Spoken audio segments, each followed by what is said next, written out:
na Previdência Social. Isso daqui já ressona contigo em um momento? Toca o sininho na tua cabeça? Previdência Social. Cara, que troço é esse, velho? A gente cansa de ouvir de uma parada chamada de, putz, reforma da Previdência passou, precisa de reforma da Previdência. Que é essa bagaça, cara? Previdência Social, eu vou tentar ser bem claro, tá? E, de novo, isso aqui vai ser polêmico. Olha, Previdência Social, em curtas palavras, para ficar bem claro, é o maior esquema de pirâmide já criado no Brasil. Sabe o que é uma pirâmide? Já ouviu falar, tipo, cara, esquema de pirâmide legal. É isso, é exatamente isso, velho. É o maior esquema de pirâmide criado no Brasil. Foi criado pelo governo. Qual que é a ideia? Hoje, você paga imposto. Hoje existe uma parcela da nossa população chamada de população economicamente ativa, ou PEA, que são as pessoas que trabalham, são as pessoas que contribuem para o INSS. Todo mundo que trabalha faz parte da população economicamente ativa e contribui para isso daqui. Tanto as pessoas que estão trabalhando quanto os seus empregadores.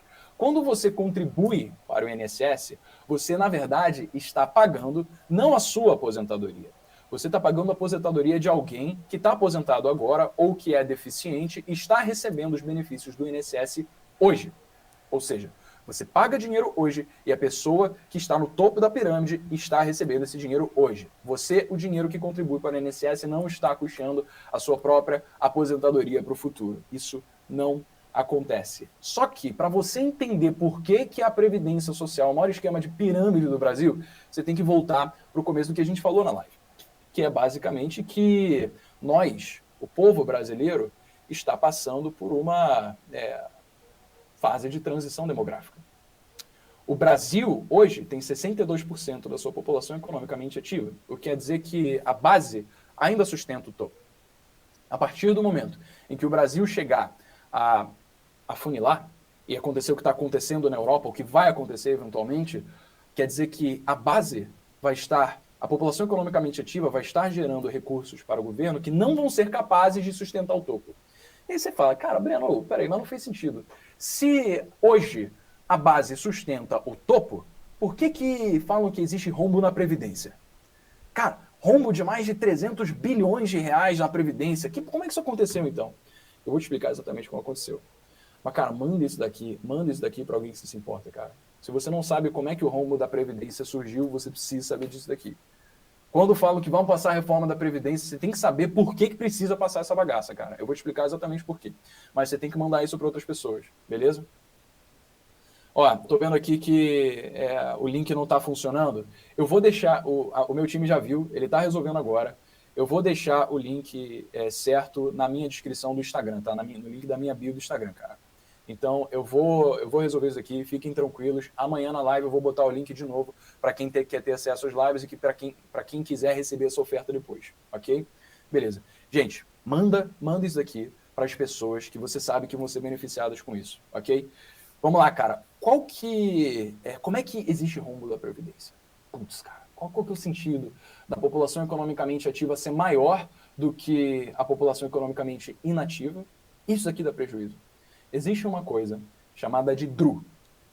DRU, ó, acabaram de me dizer aqui que voltou, tá, galera? Voltou, se vocês não conseguiram acessar o link, tá aqui na descrição, clica, abre outra aba, coloca o seu e-mail lá e a gente continua aqui normalmente, tá? Não precisa sair da live, só clicar, abre outra aba.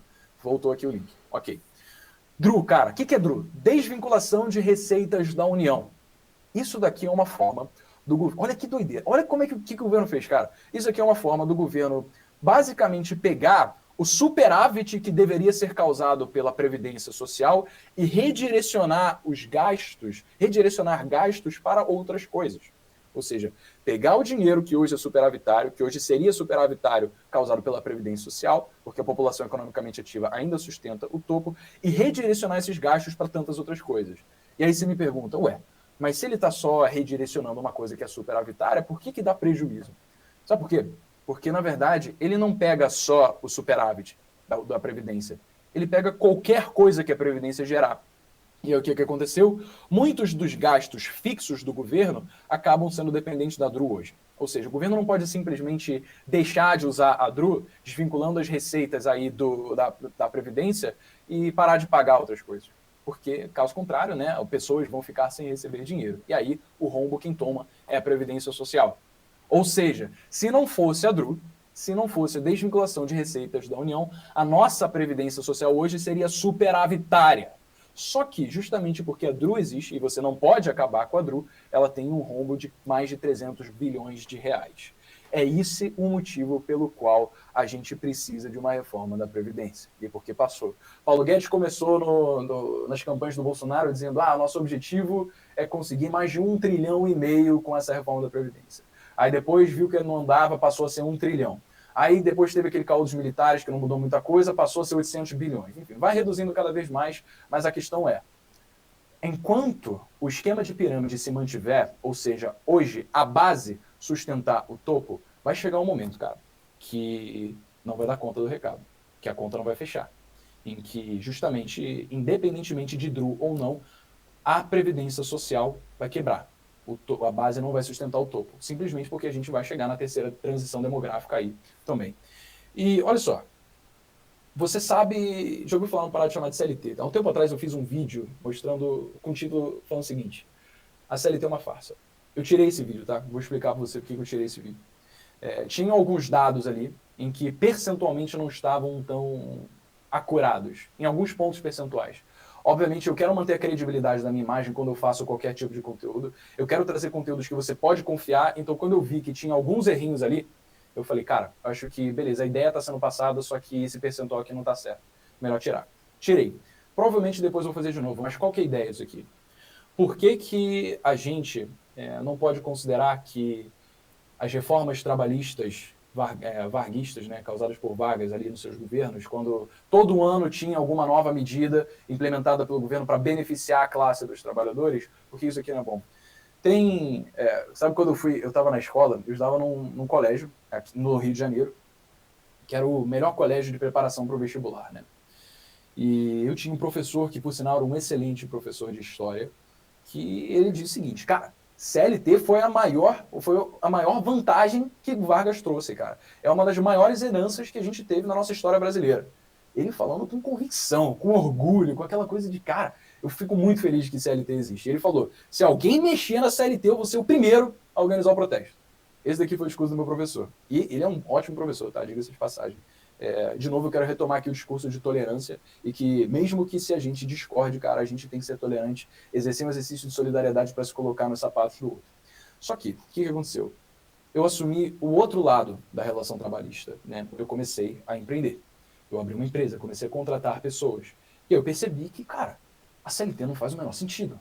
A CLT ela pode ter alguns benefícios que realmente são indispensáveis para a nossa vida, só que muito do que a gente conhece da consolidação das leis do trabalho não faz o menor sentido para a economia e nem para ninguém. Sabe por quê? Você já sabe que quando você contribui com o INSS, né? Se eu não me engano, tá? São 11% que você precisa contribuir todo mês para o INSS e o seu empregador 20%. Eu acho que é isso. Estou errado? Se você tiver os valores certinhos aí, você me fala. Mas se eu não me engano, é isso daqui. 11% que você contribui, 20% que o seu empregador contribui para o seu INSS. Por que o governo cobra isso compulsoriamente de você? Sabe por quê? Porque ele assume que você não tem a menor noção de educação financeira e você não tem condição de investir o seu dinheiro de forma no futuro, o dinheiro que você acumulou ao longo do tempo, custear a sua qualidade de vida para a sua aposentadoria. E isso aqui é mentira? Cara, não é mentira. O governo não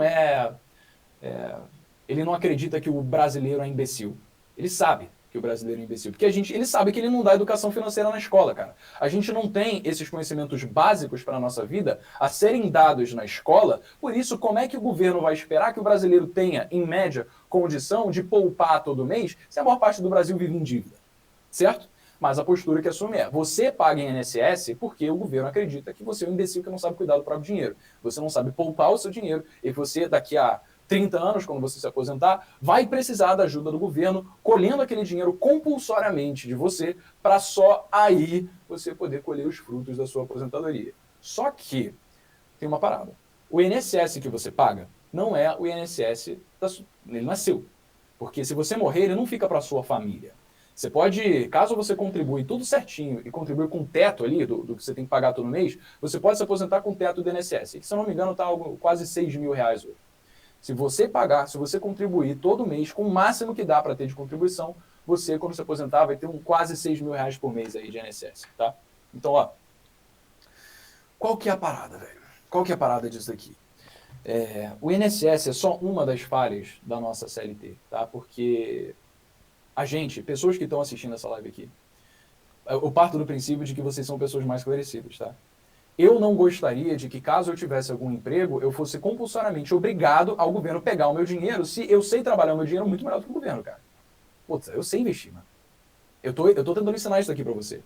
Eu sei que, caso o dinheiro ficasse na minha mão, eu ia ter responsabilidade de poupar isso daqui para, no futuro, eu ter uma qualidade de vida muito maior do que caso o governo me desse essa obrigação de entregar aquilo para ele, tá? Só que, se eu investisse, quando eu chegasse lá no futuro, o dinheiro ia ser meu. Se eu investisse, o dinheiro ia ser meu. Ou seja, se eu morresse, o dinheiro ia ficar para minha família. Se eu me aposento ganhando dinheiro pelo INSS e eu morrer, o dinheiro não fica para minha família, cara. Não fica para ninguém. E eu fiz uma conta aqui antes de começar a live que eu acho que pode te chocar um pouco, tá? Eu fiz uma conta aqui que eu acho que pode chocar um pouco.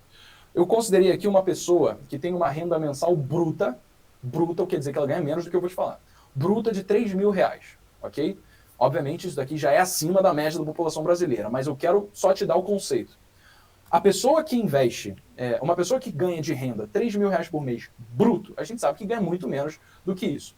Só que, se ela investisse os 11% que ela precisa pagar da própria folha e os 20% do empregador, isso daria algo em torno de 900 reais, certo? Seria 31% do próprio salário. Se ela investisse 900 reais todo mês, com esse salário de 3 mil bruto que ela recebe, cara, ela, em 30 anos, se conseguisse uma taxa anual de 8% ao ano, que é absolutamente pertinente, tá? Cara, puta, a gente sabe que 8% ao ano é suave, mano. Dá para conseguir tranquilo 8% ao ano.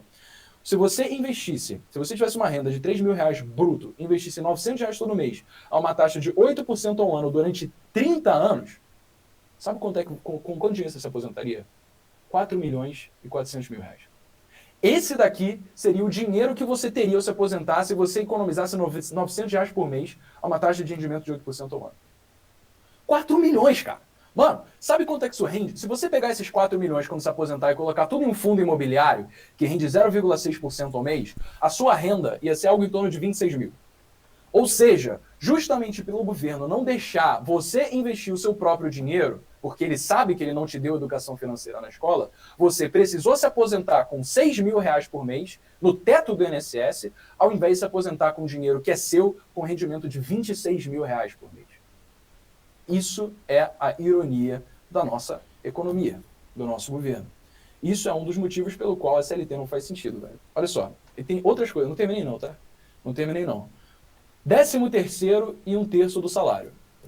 Você sabe que a galera acha que isso aqui foi uma grande vantagem também das heranças varguistas. Olha só, quando você tem uma empresa, qualquer empresa que se preze faz uma coisa chamada de orçamento.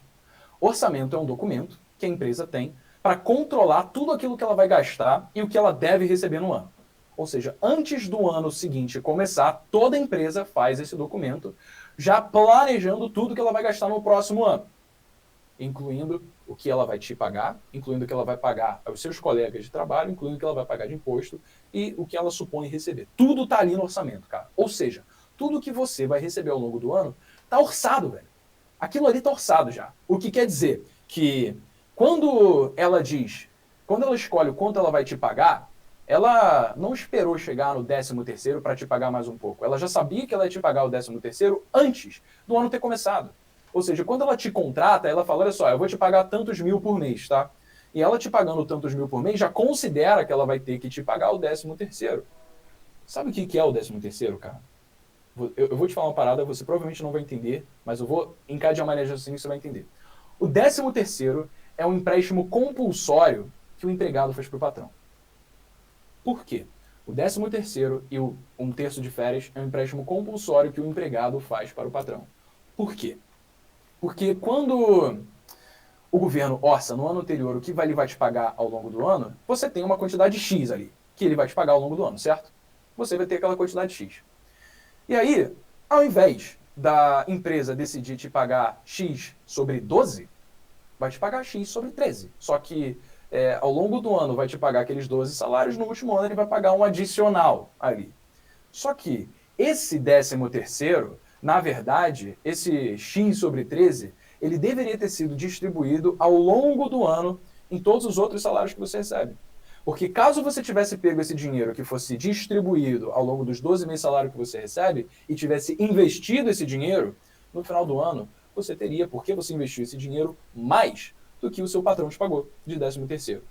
Ou seja, justamente porque o governo quer te dar a impressão de que ele, com a CLT, está te concedendo direitos e benefícios, o que ele está fazendo é dando a possibilidade do empregador, do empresário, pegar aquele dinheiro para si, que já é seu, aí, cara, emprestar para outra pessoa, investir numa outra parada, fazer qualquer outra coisa com aquele dinheiro, quando você, de fato, poderia estar investindo aquele dinheiro.